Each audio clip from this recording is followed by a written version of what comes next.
Bueno, hola a todos, muchas gracias por estar reunidos acá. Mi nombre es Luciana Molinari y soy especialista en medicina interna y neumonología.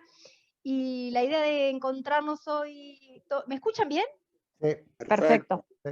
Pues yo tengo el micrófono como para que esté más cerca. Era actualizar un poquito las terapéuticas que había para COVID hasta hoy, a la mañana, y a charlar también un poquito de las nuevas variantes, que son como ahora como el en boga, el punto rojo del COVID en estos últimos meses ya.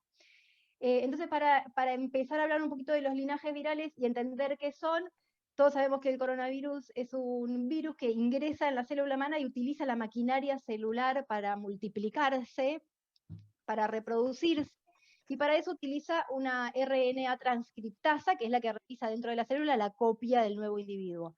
Todas las transcriptasas cometen errores en el universo, y esta RNA transcriptasa del coronavirus genera errores aproximadamente una vez por mes.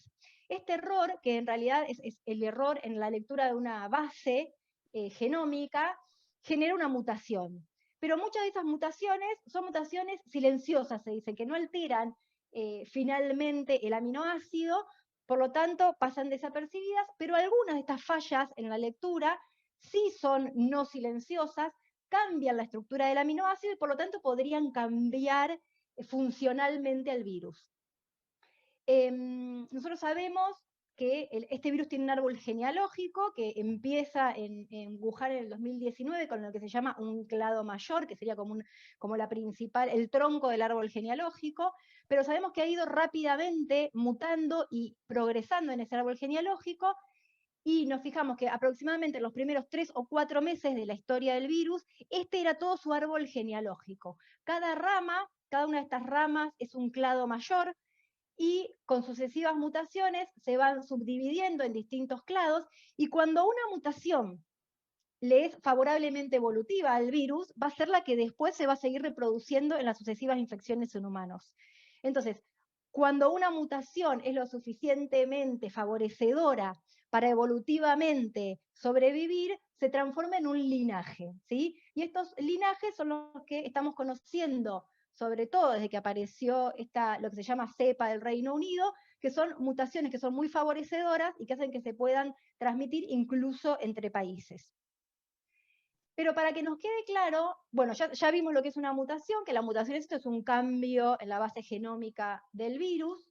Cuando una mutación se puede autosustentar en el tiempo, se genera una nueva variante del virus, que son estas variantes del Reino Unido, la sudafricana, la de Río de Janeiro, etc. Y para que se genere una nueva cepa, esa mutación tiene que ser tan consistente y tan importante que tiene que realmente cambiar el comportamiento del virus, y eso todavía no se ha producido en el SARS-CoV-2. De hecho, el SARS-CoV-2 es una cepa del coronavirus. Por lo tanto, por más que nosotros en el lenguaje coloquial hablamos de nuevas cepas, en realidad tendríamos que hablar de nuevos linajes o de nuevas variantes por ahora. Cuando hablamos de estas nuevas variantes, que les decía la más famosa fue en octubre aproximadamente del año pasado, cuando surgió la variante del Reino Unido. Estas variantes se van nombrando con letras y números de acuerdo a su aparición. ¿Qué pasó? Esta mutación lo que hizo fue mutar la proteína S, la spike, que es la proteína que se une al receptor de nuestra célula, al receptor ECA, y esa mutación fue favorable, y lo que generó es una entrada mucho más fácil y más veloz a la célula. Por eso, todas estas variantes se dice que son más fácilmente contagiosas, porque tienen una circulación mucho más fácil para entrar a cada una de las células. Esta variante del Reino Unido, como sabemos, se expandió rápidamente por todo el mundo. Luego de la variante del Reino Unido apareció la variante sudafricana. Muchas de estas variantes comparten mutaciones, o sea, tienen por azar mutaciones muy similares que las hacen funcionalmente muy similares. Y por último conocimos la variante de Río de Janeiro y su descendiente, que es la variante de Manaus, que la llamamos P1. Todas estas serían más transmisibles y todavía no está identificado si son más agresivas a nivel clínico o no. Y para hablar un poquito de lo que es vigilancia epidemiológica en Argentina, existe una cosa que se llama Proyecto País, un proyecto que fue generado por la Secretaría de Tecnología, de Ciencia y Tecnología, junto con el Ministerio de Salud, el Instituto Malbrán, etcétera, y lo que hacen ellos es hacer una vigilancia genómica de los casos de COVID en Argentina, y todos los meses publican un informe sobre cuáles son las variantes que ellos se encuentran circulando en el país. La última publicación es esta, que es del 1 de este mes, y se evalúan casos del mes anterior. En este caso, ellos leyeron el genoma completo de 80 pacientes del COVID, de 80 pacientes contagiados en Cava y en La Plata, y lo que encontraron es, por supuesto, encontraron pacientes portadores de la variable de Reino Unido, porque esto ya se había reportado en Argentina en diciembre del año pasado. La cepa surgió en Gran Bretaña en octubre y para diciembre ya estaba circulando, y al día de hoy está circulando esta variante en 94 países, incluida América del Sur, y en esta muestra había una sola persona con esta variante. La variante sudafricana también aparece en el mundo en octubre del año pasado, está reportada ya en 48 países, y no hay todavía casos en Argentina, por lo menos con lectura genómica, hasta el momento, y no encontraron ningún caso en esta muestra del mes pasado. La variante de Manaus, Brasil, OP1, también ha sido ya detectado en 25 países, y se ha detectado en países de América del Sur, por supuesto, y dos de las 80 muestras eran de esta variante de Manaus. Y la variante de Río de Janeiro, que también apareció en octubre del año pasado y que llegó a 20 países, incluida Argentina, en esta última muestra había 15 portadores de esta variante. Tanto la del Reino Unido como la de Río de Janeiro se consideran que ya deben tener circulación comunitaria en Argentina.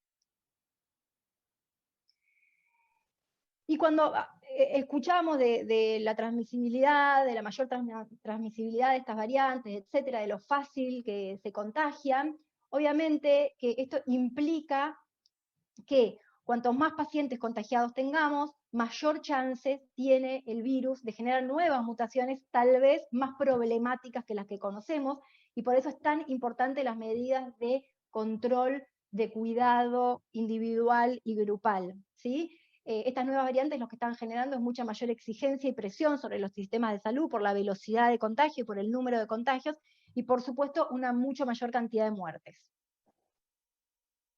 Bueno, eso para charlar un poquito, actualizar con qué nos estamos manejando en cuanto a nuevas mutaciones del virus, y ahora quería hablar un poquito de los tratamientos que están disponibles y cuál es el nivel de evidencia que tiene cada uno. Por un lado, quería hablar primero de la dexametasona, porque es la única droga que la comunidad científica internacional ha autorizado y aprobado como un tratamiento específico para COVID que puede disminuir la mortalidad de cierto grupo de pacientes.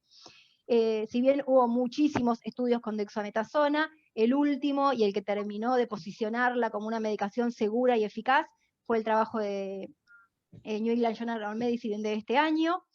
Es un grupo colaborativo, el grupo Recovery, que hace estudios con pacientes con COVID-19 con distintas medicaciones, pero este fue un estudio randomizado, controlado, prospectivo, multicéntrico, que no fue doble ciego porque fue open label en ese sentido, ellos sabían a quién le daban dexametasona y a quién no, y que probó dexametasona versus un tratamiento, el tratamiento standard of care de ese momento para los pacientes con coronavirus en cada estadio de la enfermedad. Fue un estudio que reclutó muchos pacientes, como ven, ingresaron 2.000 pacientes para la rama de dexametasona y 4.300 como controles con cuidados habituales, una randomización 1-2. El tratamiento fue 6 miligramos por día endovenoso de dexametasona, y la variable principal fue mortalidad a los 28 días. Esto es una variable muy dura, muy cruda para un estudio, con la cual ellos, digamos, se la jugaron. El estudio tuvo un resultado positivo de esta variable primaria, que fue estadísticamente significativo para dos grupos de pacientes. Cuando, digamos, disminuyeron los pacientes según severidad, el estudio fue muy significativo para aquellos pacientes que estaban con ventilación mecánica, y disminuyó la mortalidad de 29% en el grupo que recibió dexametasona versus 41% en el grupo control, y también fue positivo para los pacientes que tuvieran cualquier soporte ventilatorio, incluido oxígeno, en cualquiera de sus formas. Pero no fue estadísticamente significativo para los pacientes que no tenían requerimiento de soporte respiratorio ni ventilatorio. Con lo cual, la dexametasona al día de hoy está indicado en todos los pacientes con enfermedad por COVID-19 que requieran oxígeno de ahí para arriba. En segundo lugar, puse la ivermectina porque es, bueno, ahí la que está en duda todavía su utilidad, tanto como profilaxis como tratamiento. Todos sabemos que la ivermectina es un antiparasitario, que está autorizado por todas las agencias de drogas del mundo para ese tratamiento específico. Y lo que me parece que pasó un poco en la comunidad científica en esta pandemia fue que en algún momento empezamos a bajar la vara con la cual medir el peso de la evidencia disponible para autorizar o no autorizar, o utilizar o no utilizar un tratamiento. Yo ponía esta pirámide donde están las distintas metodologías para evaluar la eficacia y la seguridad de una medicación, y la verdad que la mayoría de las medicaciones que utilizamos nosotros habitualmente para cualquier enfermedad están apoyadas por trabajos randomizados, controlados, prospectivos, en general multicéntricos, con un N muy grande de pacientes, y que son en general a doble ciego, y que sería esta parte de la pirámide. De ahí para arriba están los estudios, las revisiones o las metaanálisis, que son evaluaciones muy rigurosas desde el punto de vista metodológico y técnico sobre la efectividad de una medicación o sobre la seguridad de una medicación, sobre lo que se esté evaluando, pero que deben cumplir una serie de pasos del método científico muy estrictamente estipulados. Más abajo tenemos los estudios de corte y los estudios de casos de control, que son importantísimos para la investigación científica, porque en definitiva es donde salen las ideas después para probar cosas, pero en general cuando uno habla específicamente de medicación, está hablando de estudios de randomizados para arriba. Y algo que me parece que nos pasó a todos, a la comunidad científica y a la sociedad también, y esto hablábamos hoy con Amancay, es que caímos en otra pandemia que fue la infodemia, ¿sí? Donde todos estábamos expuestos a una catarata de información que muchas veces provenía de medios que no estaban ni técnica ni académicamente autorizados para brindarla. Y la gente, en la desesperación, agarraba información de cualquier lado. Entonces, yo he tenido pacientes en el consultorio que me han dicho que han tomado ivermectina como profilaxis porque lo habían leído en un grupo de WhatsApp. Y en ese grupo les explicaban cómo tomarla, cuántos comprimidos, cuántas veces por semana.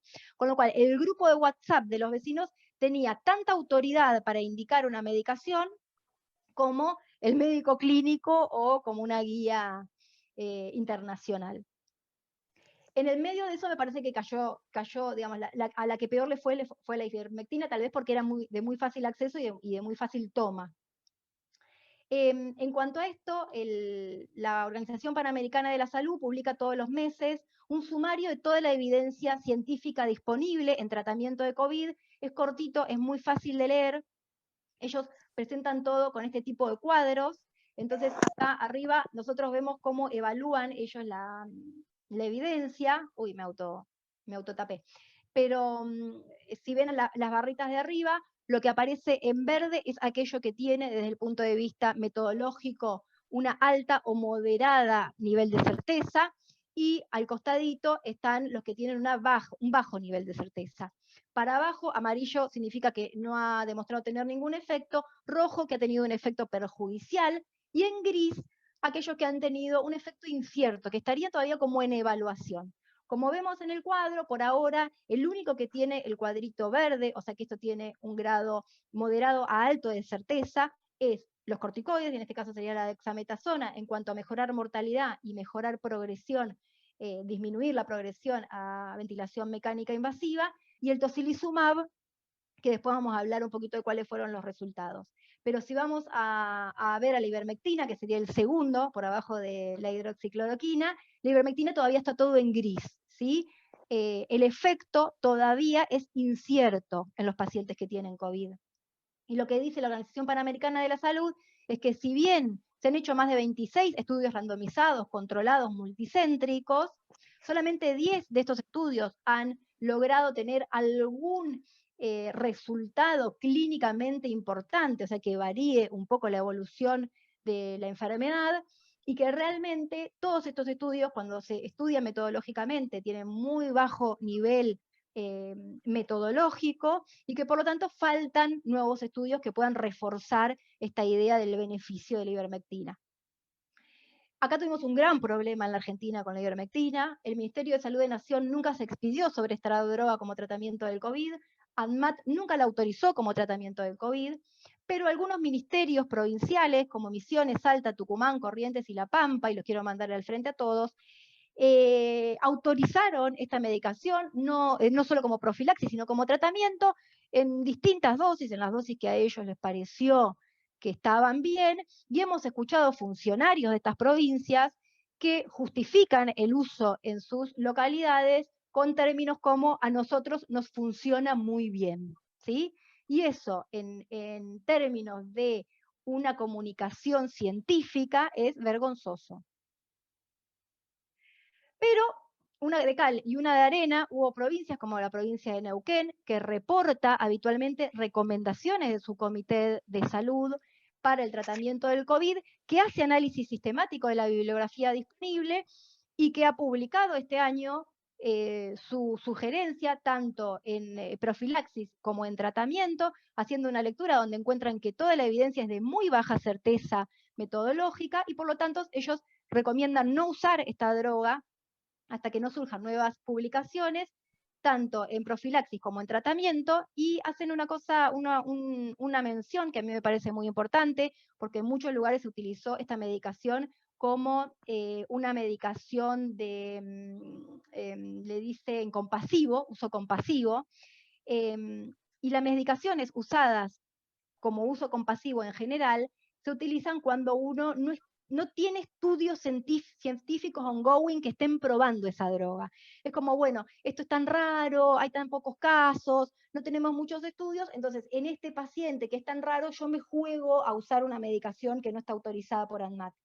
Pero cuando estamos hablando de medicaciones que están siendo todavía estudiadas, y donde hay un montón de protocolos ongoing que la están probando, no es ético utilizar este tipo de medicaciones como uso compasivo.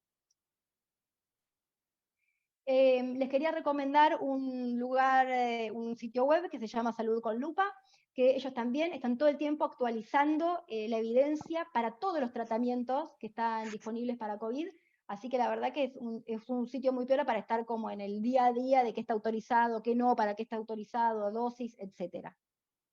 Este sitio Salud con Lupa pone a la ivermectina con evidencia, de nuevo, neutra, ni a favor ni en contra, no lo recomienda y dice que se debe seguir investigando tanto para prevención como para tratamiento. Existen metaanálisis sobre ivermectina, esto es lo que decíamos, la punta de la pirámide, donde los científicos tratan de juntar todos los trabajos y toda la evidencia disponible, eligen los metodológicamente aceptables y en base a eso hacen como una mega evaluación de efectividad.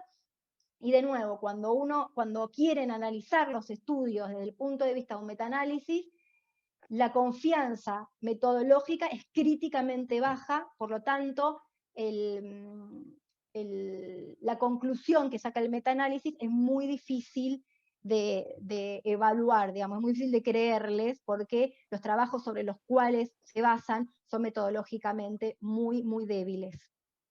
Así que por ahora, con la ivermectina estamos ahí, estamos ni a favor ni en contra. Para repasar un poquito lo que fue el plasma de lo que fue, pobre, ya lo puse, lo que fue el plasma de convalecientes, lo que es el plasma de convalecientes. De nuevo, acá voy a hablar bien de nuestro país. Los científicos argentinos fueron capaces de, en muy pocos meses, publicar 2 trabajos con excelente metodología en la principal revista de publicación científica clínica del mundo, que fue New England Journal of Medicine. El primero fue este estudio del grupo Plasmar, que estudió el suero humano a altas dosis de títulos. Todos estos trabajos se hacen con plasmas muy ricos en anticuerpos de títulos de más de 1 en 1000. Primero ellos lo probaron con pacientes que tenían neumonías severas ya, y este estudio no les dio positivo, su outcome fue negativo, no fue estadísticamente significativo. Ellos buscaban una mejoría clínica de los pacientes en el día 28, de acuerdo a una serie de parámetros, y no la encontraron. Tampoco encontraron diferencia en la mortalidad a los 28 días, que si bien no era el outcome primario, también lo evaluaron y tampoco tuvo diferencia. Entonces, un segundo grupo multicéntrico de Argentina, bueno, este es el primero, el estudio Plasmar, que no muestra diferencia en las curvas. Un segundo grupo argentino, también multicéntrico, dijo, bueno, si no nos está dando resultado utilizándolo ya con pacientes que están muy avanzados, con cuadros respiratorios muy severos, probemos qué pasa si se lo damos más tempranamente a pacientes que no estén tan graves, y entonces hicieron un estudio muy similar, también randomizado, controlado, prospectivo, multicéntrico, en pacientes que tenían cuadros no tan severos y en el inicio de la enfermedad. Y entonces ahí sí ellos pudieron encontrar una reducción significativa de ellos, su outcome fue desarrollo de insuficiencia respiratoria con ciertos parámetros clínicos, pero encontraron que los pacientes que recibieron plasma tenían significativamente una mejor evolución, con menos progresión a la insuficiencia respiratoria de la ventilación invasiva que aquellos pacientes que no lo habían recibido, que habían recibido un tratamiento estándar. Pero, bueno, acá están los cuadritos del trabajo, esto tuvo que tener algunos arreglitos para que sea significativo. Primero, que los pacientes que recibían el plasma tenían cuadros leves, que los recibían en las primeras 72 horas desde el inicio de los síntomas, ¿no? Desde el ingreso a la internación, no desde la PCR, sino desde el inicio de los síntomas, y que esto fue mucho más significativo en los pacientes mayores de 75 años con estos plasmas en alto título. Por eso me parece que a partir de la publicación de este trabajo, se dejó de usar el plasma como lo veníamos usando antes, que era, bueno, a todos los que entran, medios, si están más o menos un poquito, le damos, no importa la edad, no importa cuánto hace que comenzó el cuadro clínico, y después de la publicación de este trabajo a nivel internacional, el plasma empezó a tener como una indicación muchísimo más selectiva, si bien en este grupo de pacientes sigue dando buenos resultados. Seguimos por otra publicación argentina, que fue el suero equino hiperinmune, con la misma lógica que el plasma humano. Lo que se hace es inyectar el antígeno a los caballos para que generen anticuerpos y después trasvasar esos anticuerpos a los humanos. Esta era una tecnología que ya viene siendo conocida, en eso fue mucho más rápido y más fácil porque el suero equino ya se usa para generar anticuerpos para tratar otras enfermedades raras. Así que esa parte de la tecnología fue mucho más fácil de desarrollar. Y ellos publicaron un trabajo fase 2-3, porque en realidad estaban evaluando seguridad y efectividad de la medicación. Su outcome primario fue mejoría clínica a los 28 días, y ese objetivo no se cumplió, fue un estudio negativo en cuanto a objetivo primario. Sí tuvieron un resultado estadísticamente significativo en objetivos secundarios, que era la mejoría clínica a los 7, 14 y 21 días, pero desde el punto de vista lógico eso no cierra mucho. Es raro que mejoren estadísticamente a los 21, pero a los 28 no, hay algo ahí que medio no cierra.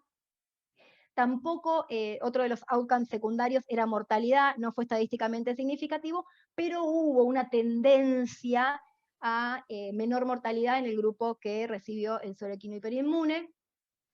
También se evaluó el impacto de ingreso a terapia intensiva y progresión a la ventilación mecánica. Ninguno de estos dos outcomes fue estadísticamente significativo, pero sí hubo una tendencia a que los pacientes que recibían el suero equino les iba mejor. Tenían menos ingresos a terapia intensiva y menos ingresos a ventilación mecánica. Por lo tanto, en base a este estudio se empezó a evaluar que tal vez el mejor grupo para recibir el suero eran aquellos que tenían enfermedad moderada severa. Se vio también que les iba mejor a los que iniciaban el tratamiento en los primeros 10 días del inicio de los síntomas, y obviamente en adultos porque fue la única población estudiada. El problema con esto, bueno, es que se indican 2 dosis, más o menos de 4 miligramos por kilo de peso en un intervalo de 48 horas, y que cada una de las dosis sale aproximadamente 150.000 pesos, con lo cual estamos hablando de un promedio de 300.000 pesos por tratamiento solamente en suero equino. A pesar de todo eso, con este estudio donde se estableció por lo menos la seguridad y alguna tendencia positiva en el tratamiento, ANMAT autorizó la medicación o el tratamiento para los pacientes con COVID. Por último, tocilizumab, que es un anticuerpo monoclonal que se usa habitualmente en artritis reumatoidea. Hay muchísimos estudios que se realizaron con tocilizumab. De hecho, la Organización Panamericana de la Salud lo nombra como probablemente una medicación efectiva, pero los últimos 2 estudios que lo pusieron más sobre el tablero fueron 2 estudios ingleses con tocilizumab en pacientes con COVID primero en terapia intensiva. Este fue un estudio multicéntrico, pero retrospectivo. Vieron retrospectivamente los pacientes que habían recibido tocilizumab y vieron que había una tendencia a la mejoría, no solamente en la mortalidad, sino en el tiempo de estadía en el hospital, pero era un estudio metodológicamente un poquito débil, así que después de este estudio surgió el Recovery Trial, que es un estudio que todavía no está publicado, también multicéntrico, pero más prolijo desde el punto de vista metodológico, prospectivo, doble ciego, multicéntrico, etcétera, en pacientes adultos, por supuesto, y ellos eligieron para el estudio solamente pacientes que tuvieran hipoxia, ¿sí? Saturación menos del 92% para arriba, entraban todos. Pero también eligieron pacientes que tuvieran inflamación sistémica, tenían que tener una PCR de más de 75. Este estudio les dio positivo para mortalidad a los 28 días, que también es un outcome como muy duro, muy difícil de conseguir. Los pacientes con tocilizumab tuvieron una mortalidad bastante menor que los pacientes que recibían una terapia estándar. El problema de este trabajo fue que tanto los pacientes que recibieron una terapia estándar como los pacientes que recibieron tocilizumab recibieron dexametasona, con lo cual la conclusión final sería que en realidad hay que darle a los pacientes el tocilizumab más la dexametasona para lograr esa disminución del 4% de la mortalidad. Con lo cual, hasta acá lo que tendríamos en crudo, no, perdón, y me estoy olvidando un detallecito. No, acá esta diapo lo que muestra es eso, que los pacientes que están en el cuadrito rojo, que son los que usaron corticoides, cuando vemos el cuadradito de efectividad de la evaluación, vemos que estos pacientes muestran un beneficio mucho mayor. El detallecito que me estaba olvidando es la dosis de tocilizumab, son entre 4 y 8 miligramos kilo, lo que sería más o menos entre 400 y 800 miligramos por dosis, y se puede dar una segunda dosis a las 48 horas si el paciente no mejoró clínicamente, y cada ampollita de tocilizumab de 400 miligramos sale un poquito más de 100.000 pesos, debe salir más ahora, con lo cual de nuevo estamos hablando de entre 200.000 y 400.000 pesos por tratamiento. Por lo tanto, el workflow hasta ahora admitido para COVID-19 sería pacientes hospitalizados con requerimiento de oxígeno de cualquier gravedad, por lo menos dexametasona, pacientes hospitalizados con requerimiento de oxígeno de cualquier gravedad, con parámetros inflamatorios muy altos, en el estudio es la PCR más del 75, dexametasona más tocilizumab más tratamiento estándar. Como ven, con todo esto, con todo lo que charlamos de variantes y de tratamiento, lo más importante, 200 cuadras adelante de todo, es las medidas de higiene y de cuidado personal. El barbijo, la distancia, el lavado de manos, sigue siendo para mí la única manera que vamos a tener de detener lo más posible la propagación del virus y de sus nuevos linajes. Y hasta acá terminamos. Luciana, bueno, la verdad que estuvo fantástica tu charla, Luciana, súper clara. Así Pregúntame que ahora, Lali, pregúntame. vamos a pasar a las preguntas. Ay, Solamente te quería hacer un comentario del tocilizumab, que viene de 400 y viene de 80. Ese es lo que vos presentaste, es el gasto para el tratamiento para COVID. En artritis reumatoidea es eso todos los meses. Un poquito. Son muy valiosas tus pacientes. Claro. Bueno, ¿alguien quiere hacer alguna preguntita? Dale, dale. Ah, La verdad que es una preguntonta absoluta. ¿Por qué se hicieron todos los estudios en base a la dexametasona y no a la hidro o a la prednisona? No, en un origen hubo estudios con todos. Hubo estudio con hidro, hubo estudio con... y como siempre, digamos, por eso yo no quiero desvalorizar a los que no son estudios randomizados, controlados, prospectivos, doble ciego, porque para llegar a ese estudio tenés que tener un montón Pasaron de... por todo. Claro, un montón de información que pasó por las cortes, que pasó por los CAIRE, porque por... A ver, alguien en algún momento debe haber dicho, che, mire, nosotros tenemos 15 pacientes, le dimos dexametasona y le fue mejor. Entonces, bueno, mira, tus 15 pacientes mucho no me importan, pero, bueno, a ver, voy a armar una cosita un poquito más seria y le voy a dar... Y ahí yo también encontré acá en mi corte prospectiva que le fue bien. Y entonces así se empiezan como a depurar los fármacos y empiezan a elegir al que mejor le fue, el que mejor información tiene, el que sea más fácil de conseguir, etc. Pero sí, se probó hidro, se probó todo. ¿Otra pregunta? Luciana, sí, yo. En el paciente ambulatorio que estuvo internado por neumonía bilateral y viene La con pregunta, falta de aire. vas a hacer la pregunta, Erika. Bueno, te dejo a vos la respuesta. No, porque es lo que venimos charlando últimamente, que si bien la verdad es que nosotros no hemos visto gran número de pacientes que no hayan ido mejorando progresivamente. Yo te diría que el 95% de los pacientes que yo sigo en consultorio van mejorando progresivamente. Digo, hoy me siento mejor que ayer, que me siento que antes de ayer, etc. Son muy pocos los que hemos visto que o no mejoren, o que vengan y digan, yo estoy igual que hace 2 meses, igual, o sea, me clavé acá, o que en algún momento empeoren y digan, estuve bien los primeros 15 días y ahora estoy peor, me falta el aire, tengo tos, etc. Pero está publicado un montón de pacientes que no mejoran los infiltrados, que quedan como medio estancados en ese vidrio esmerilado. No hay nada escrito, de hecho, la gente del MECOR ahora están todos en el grupo diciendo, ¿ustedes qué hacen? ¿Ustedes qué hacen? Con lo cual todavía no hay ningún estudio que haya demostrado el beneficio de alguna medicación, pero lo que hacen todos, por sentido común, es extender el tratamiento con corticoides por vía oral 30 días. ¿Les va mejor? No sé. Pero, digamos, si uno tuviera que hacer algo, es como volver a instalar corticoides o continuar corticoides. Si uno ve que se está yendo de alta muy justito, digamos, ahí muy al límite, lo que hacen es, bueno, señor, tome corticoide 20 de ¿Cuánto corticoide? De nuevo, lo que te parezca a vos. 6 miligramos de Dexa, 20 de Delti. Y tampoco Así se no. sabe, sí, no, y tampoco se sabe cuánto, digamos, bueno, le doy un mes de corticoide. Después, ¿qué tendría que esperar? ¿Qué hago? ¿Le pido una DLCO, le pido una tomografía nueva, lo sigo clínicamente, lo sigo con saturación, lo sigo con escala de disnea? Lo mandamos a Luciana. A mí no me lo... Y No, no se sabe. el paciente que tuvo neumonía, porque muchos no requirieron oxígeno, pero tuvieron neumonía y no recibieron corticoides.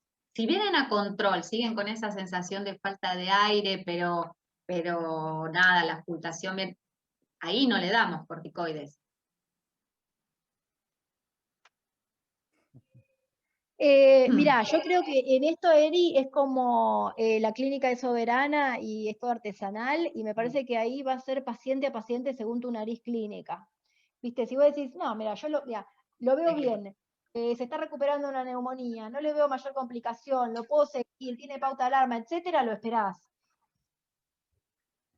Y si no, yo a veces veo pacientes y digo, este tiene el mismo vidrio esmerilado que tenía cuando se fue, el mismo, no mejoró nada. Pero el señor me dice, yo estoy fantástico, volví a caminar, salgo al canal todos los días, ando en bici y me como y lo espero. Claro. No le doy corticoides.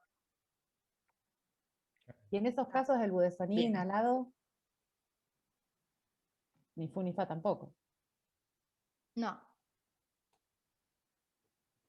Pero se los das, a algunos mejoran, ¿viste? De hecho, nuestros pacientes cuando se van de alta con neumonía se van todos con el budesonide inhalado. Claro. Nosotros se lo damos de la clínica, se van con la aerocámara, Pero a mí con el budesonide. pero a mí me llegan de otros lados también, sin budesonide. Sin budesonide, No, sí, bueno, porque a ver, porque es una indicación off-level completa, ¿eh? No es que le podés decir, che, qué mal, no le dio una budesonide al lado. No está escrito en ningún lado. De hecho, muchas veces se lo damos para decir que se vayan con algo.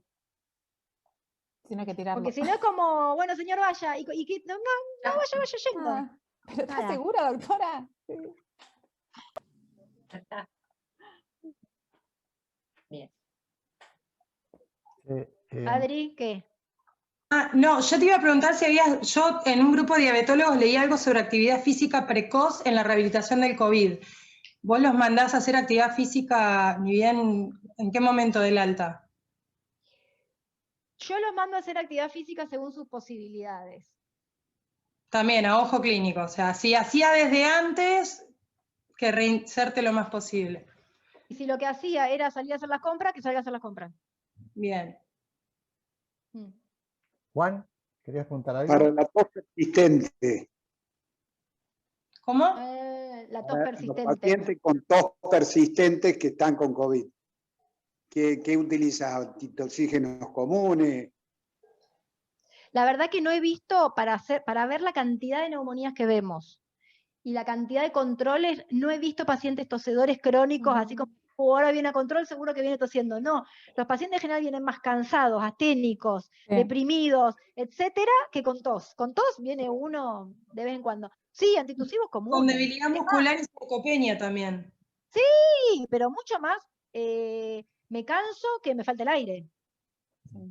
Lo que usamos son antihistamínicos también. Sí, Benadryl, que es lo que usamos mucho en el internado, y en el internado tiene mucha respuesta clínica de Benadryl, no me pregunten por qué.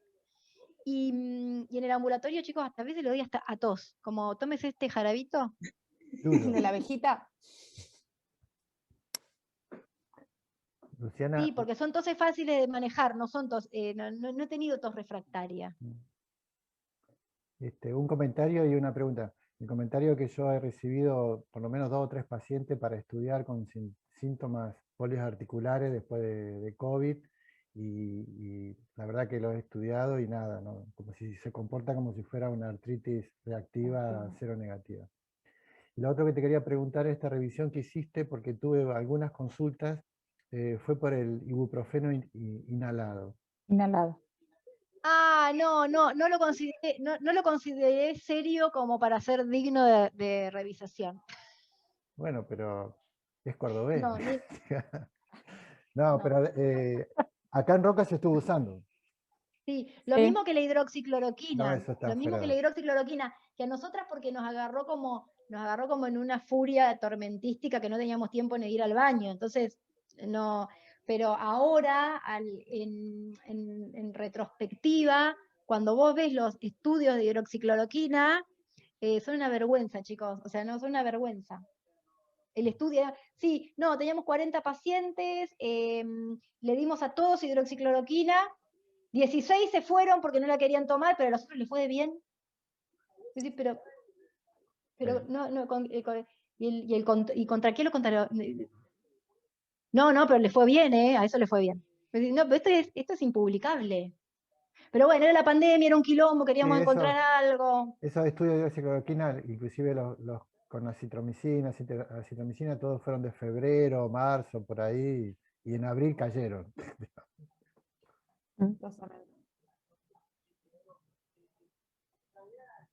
¿Alguna otra pregunta? Aprovecho. Hay unos, sí, yo que ni me acuerdo los nombres ya, como que nunca les di entidad. Unos que son aerosoles nasales, ¿con qué es? Los aerosoles nasales, sí. Sí, yo de algo. A ver, si vos abrís este documento que yo te digo de la Organización Panamericana de la Salud, el cuadro es infinito de medicaciones. Claro. Infinito. Lo que pasa es que están todos como... Sí, nombrados nada más. Nombrado, como no tiene ningún tipo de eficacia, ni de peso estadístico, ni nada. Pero debes tener 100 medicaciones. Sí. Yo me acuerdo que en Roca, acá, había una farmacia que dispensaba el ibuprofeno. El ibuprofeno. Inhalado. Sí. Nosotros recibimos pacientes que estaban en otra ciudad con ibuprofeno inhalado. Nos pidieron el ibuprofeno, nos querían firmar la autorización, ¿se acuerdan? Sí. Y nada, nosotros no, les decimos que no estaba avalado, Pero que esas no íbamos a eran hacerlo. decisiones personales, digamos. La Sí. gente decidía Sí. personalmente utilizar una medicación. Bueno, no, nada, cada uno después hay gente que se inyecta heroína, qué sé yo. Sí. Digamos, es la vida privada de cada uno. Y el cloro y cuántas cosas más. Tampoco, mira, te debo el trabajo. Tuvimos, lo último que habíamos sabido de una paciente que tuvimos era el fluido Manchester. Pero eran Gotitas, microgotas. No lo había escuchado. El fluido Sí, Manchester. mira, podríamos No, escribir, tampoco. ya dijimos con las chicas que vamos a escribir un libro. Y era médica, ¿o no todas. era médica la del fluido Manchester? Era médica. Es médica. Es Es médica. No murió. No. Bueno, no sé, Es que se se fue pasó alta. de gotas. Sí, sí. La verdad que hemos escuchado de todo, chicos. Sí.